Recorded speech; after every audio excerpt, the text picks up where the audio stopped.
Good morning, everybody. Boy, I am one dirty Mohican. Been power washing again. Yeah, power washing again because we're on another day of remodeling this house to get it on the market for sale. It's for us to return back to Philippines. And as you can see, I'm pretty dirty and wet and sweaty already. It's about 10 o'clock in the morning, and we have been getting after it both back home in the farm and down here at this house. Myself, Michael, Melinda doing work, and then we've got a crew of guys hired also doing work. Feels like the Philippines again, only it's not the Philippines. Now, am I distraught that I'm doing this work? Not at all, because doing this kind of work is the sweet rewards that we get that allows us to have the lifestyle we do, like back in the Philippines. It keeps the ship floating. Yeah. Well, as you can see, we got another massive mound of tear out debris around this house that we're ripping out to do updating and all, and replace and make this house a little nicer, bring it up to speed a little bit. And we've already hauled one big trailer load away from here the day before yesterday, and I have a big roll-off container back at my house, and we're just going over and throwing it in there. Pretty good deal. I traded hay that I had rolled for all my dumpster service of these big containers coming. So that's another winner chicken dinner. He comes out because dumpsters don't cost him much to dump, so he gets out hay cheaper. I come out because dumpsters are expensive, and in our trade it's a bargain down price. So yeah, that bartering can come out really good. I got some news. I got some great news about this house and another house that I own right now, and that is I sold them. The sale's pending. We went into contract on both of them with one buyer. So that is some great news. And I told them, hey, I'd already started renovating this house here. So, and I've already got an agreement with the guys because they were wanting to negotiate a price and me just freeze doing everything, and they would pick it up from there. And I said, no, I can't do that because I'm a man of my word, and finding good help is not always easy. And I done made an agreement with these guys, and they took on this job, and I said I want them to see their work through, and you're gonna have to pay and get it done no matter what anyway. So we're gonna go in there and finish all the drywall work. Then they're gonna paint it whatever colors they want. They're gonna put whatever flooring they want. I am going to do a few other little things around on it. I told them that I'd already pulled off some siding on the outside at the bottom, that we're going to have to go ahead and close that back up. And I need to finish repairing these steps and this porch up there on the side of the house. So I'm going to finish up those things, and then they're going to take it from there. So in 5 days from now, they're supposed to do a walkthrough inspection, but they're buying it as is, no guarantees, no warranty, as is. On the next 4 or 5 days, I really need to hustle and get the stuff that we're doing done here, get the place in order, get my personal effects hauled away from here as far as tools and everything, and move on from this. And I have a renter in the other house, and they'll take her over, and they said most likely they'll give her notice to move out. If they said if I give her 30-day notice, they'll give her an additional 30 if she needs it to find another place to move. That's what's happening here. I hope it all works out. This is going to move mine and Melinda's agenda way forward of dissolving things down here. And I think it will be at the end of our rope of any rentals we're going to sell. The remaining 3 rentals we're going to keep. That's a good residual income while we're gone, and not money bleeding out of our pocket while we're back over in the Philippines. You know, it's just a win-win. It has the house occupied. I don't want to sell my home yet. I'm not interested in selling my home. Unless something just drastically changes my mind, I'll probably have that until the day that I'm gone, and whoever after me can get my house and all there. That's my plan anyway, unless things change. Well, let's get this day underway. So yesterday, power washing these steps, Man, you can still see the wood is good shape underneath. Needs a new coat of paint on it. It's looking good. And cleaning the walls, prepping to put some new siding on. And you can see where I power washed off these boards right down to there. And man, what a difference it makes.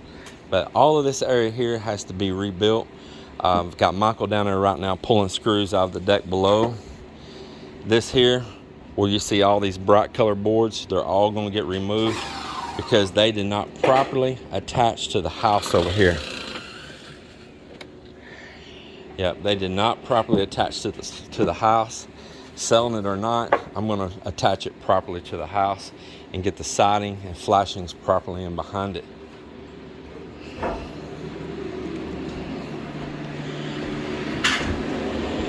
In here, they're repairing the subfloor, and so you got an underlayment, a double layer floor here.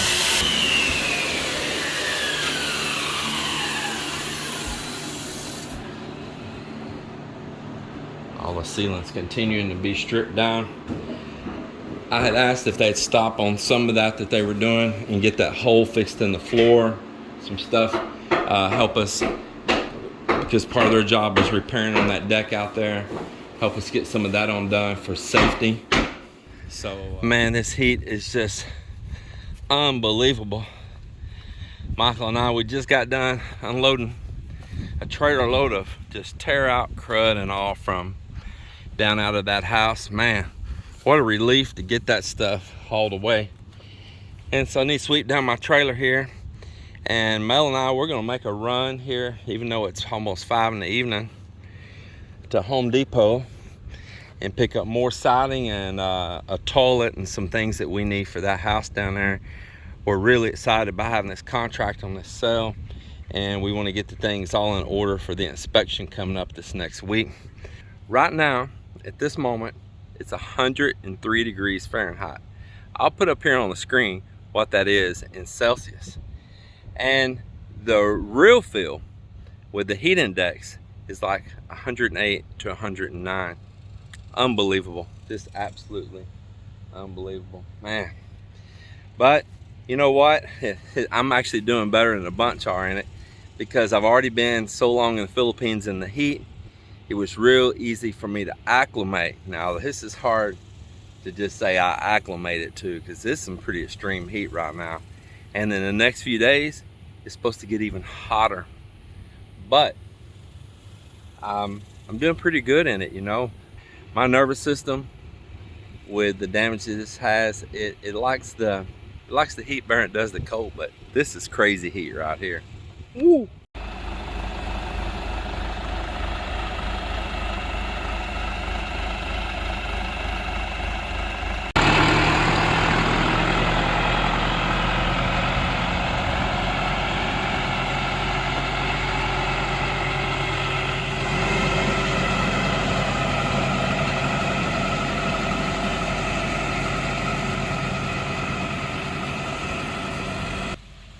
Got a guy here from Oklahoma looking to buy my tractor. Yeah, he likes it. I tell you, it's a really nice tractor, really good and tight tractor. But I'm kind of laughing because it's got a "Don't Mess with Texas" sticker on the back window. Wonder how long that's going to stay on there with it going to Oklahoma. I tell you, it has been nice coming here to Texas, that I've been able to take a break from that house build. Now we're still doing housework, but it's we're not just on it hard every single day like I was there in the Philippines. And I have really been enjoying eliminating stuff out of my life. I have. It's sad, some of it, and you got to get over the emotional part of it, and you know, the letting go of things. And everything you touch, you know, especially when you've been on a place for generations like myself, everything you touch has got something sentimental, you know, and you got to try to break over that sentimental part and let stuff go. Not going to rid everything, but I am going to narrow things down to where it's manageable, and also where something happens with me ever someday, and it will. We all get to that point that I don't leave such a burden behind for my daughters or for Melinda and all, you know, just keep it simple, you know. That's been the problem, is my father didn't keep it simple, and neither my brother, and I end up just overwhelmed with other people's stuff that was important, it seemed, to them, but not to everyone else. And I'm trying to take a lesson from that and not put that burden on my loved ones.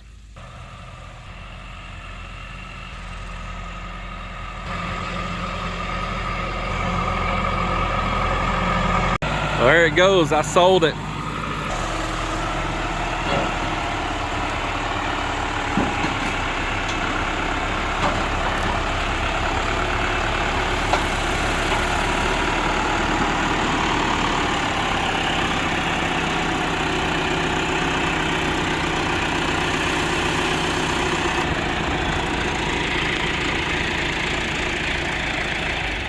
I want to know one thing. You being from Oklahoma, what are you going to do with that "Don't mess with Texas" sticker on the back window? I got to take that off. Sorry. I ain't hating on you. I am going to put a Raptor S Mule decal on there because that's my brand for my mules. Raptor S. Here, let me hold that for you. Nothing. I ain't got nothing against Texas. Except OU football. Other than that, I've had a lot of dealings with people from Texas. It doesn't matter what state you're from, there's good people and assholes everywhere. Boy, ain't that the truth. It don't matter.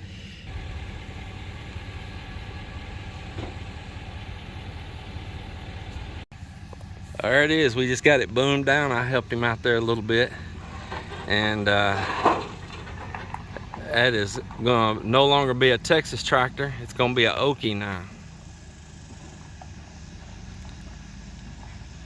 Heading out of here. Good deal, Lucille. I'm going to show y'all right here when you got to be scared of Melinda. Everywhere. She's got a club or a stick. Everywhere. Who you going to beat with this? Chicken. Chickens. Man, you always got a club or a stick somewhere. It's how the bugs yellow. Oh, knocking stuff down and all? No, knocking down, yes. Most is a chicken. Just running them away? Yeah. Yeah. I just noticed you always got a stick or something somewhere, boy. Like Moses do. You're like Moses? Oh, man. Well, we just been kicking it at the house here. We sold the tractor. We sold the fifth wheel a couple weeks ago, and they're supposed to get that old fifth wheel right there, wherever it's buzzing in my fingers, not the right place, but right there at the end of the building. And they're finally here after a couple of weeks to get it. So I'm gonna get out there and help them get hooked onto that and get it set up and show them how to raise the jacks on it and all. I think one more thing they have there, Bob. They have a free egg. Oh, is there a chicken nest out there at it? I'm not sure, but I saw the chicken. Maybe out there under it. I'll look and see. I'm gonna go help them. Well, he got the other fifth wheel hooked on. Actually, I've been out there working with him the whole time. We changed the pin box on it from the fifth wheel to the gooseneck down tube, and took a battery out there so we could run the jacks up on it, and it just helped him all around there on it, and let his wife and kid come and stay in the air conditioning inside our house.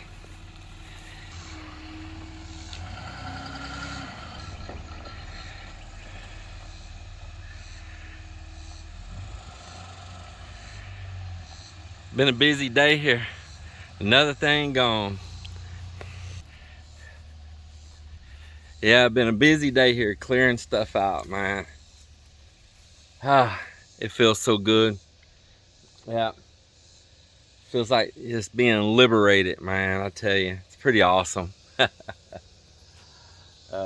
Feels good. So it's like, what's next on the chopping block? What do I choose next?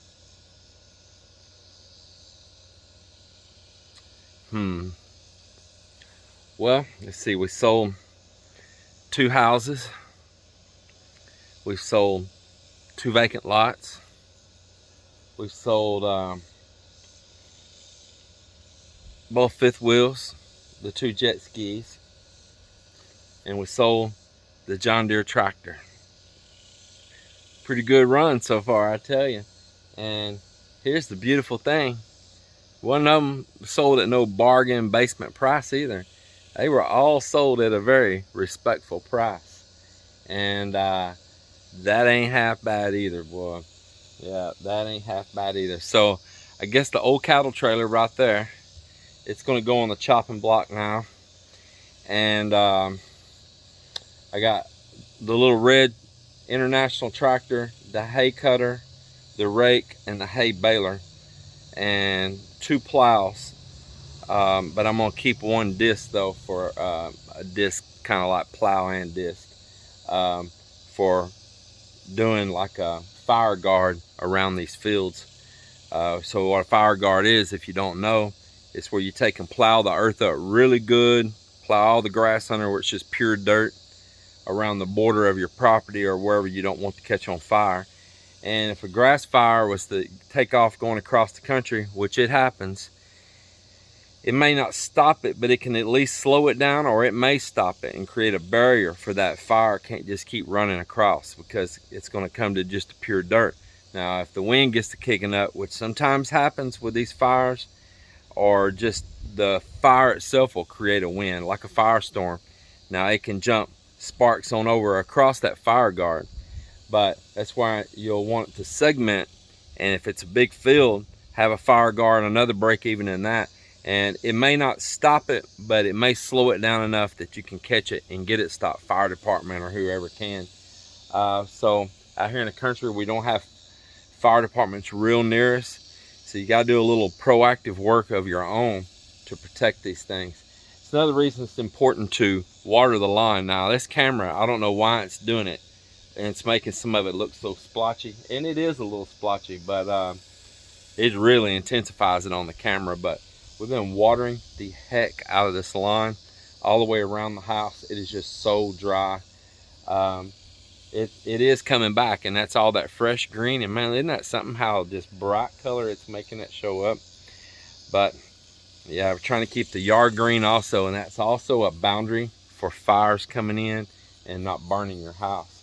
So we want to keep it green all the way around the house, and that is very important. Well, it's been exciting to see all this stuff go, as I said. So I'm gonna go ahead and get on to the next things. Tractors, the trailer. I'm keeping 1 tractor, some additional equipment, and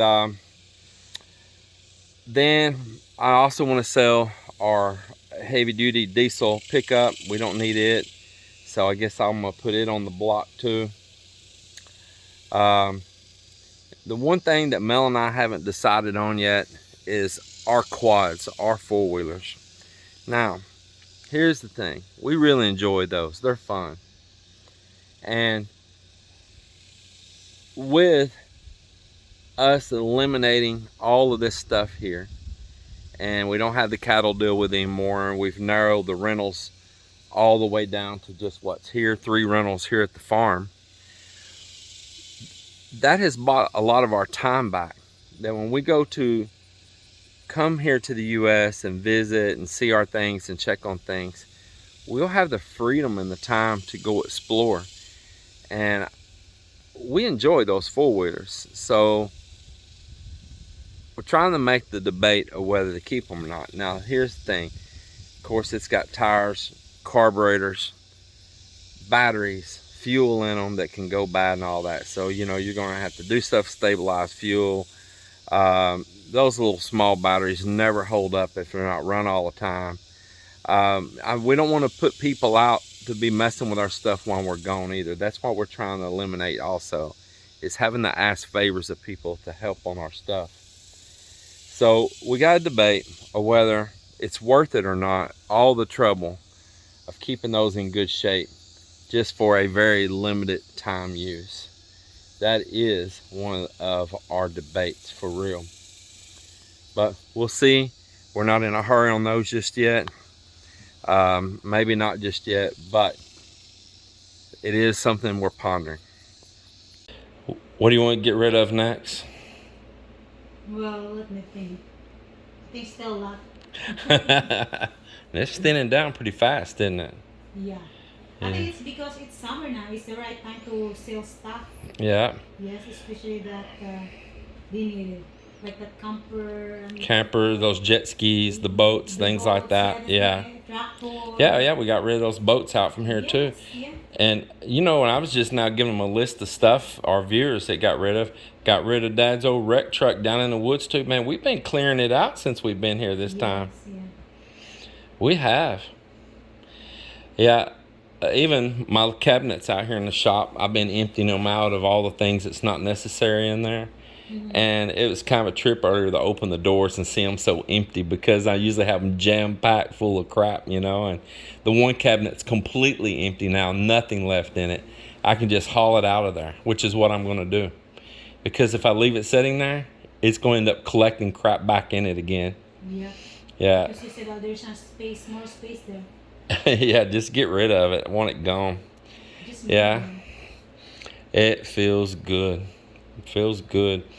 But Mel and I both would have to admit that by getting rid of the farm stuff, it makes it even a little bit more boring here, doesn't it? Yes, getting more boring, nothing to do. But actually, this hot, you don't want to go out anyway. But still, the cows was still enjoyable to deal with, and it still was something to do that took your time, like going out and planting, plowing, baling hay, checking the cows, getting them up and all. But everything's changed now. There's no more hauling. There's no more hauling beef to the sale barn. There's no more any of that. It's just all gone. It's really having to be an adjustment for me to get used to not doing all of that stuff. It's really, I still feel like I should be out there doing all that. And then I have to remind myself. The other day I was thinking, man, I need to bring these cows across the road and let them be grazing this grass over here. They're getting short on grass on the other side. And then I have to remember, those aren't my cows anymore. And that's not my decision anymore. And I had to just walk inside and leave it alone, even though I felt like they ought to be moving them and getting them more grass, you know. None of my business, and I don't want to get in their business. So I just had to walk inside and shake my head.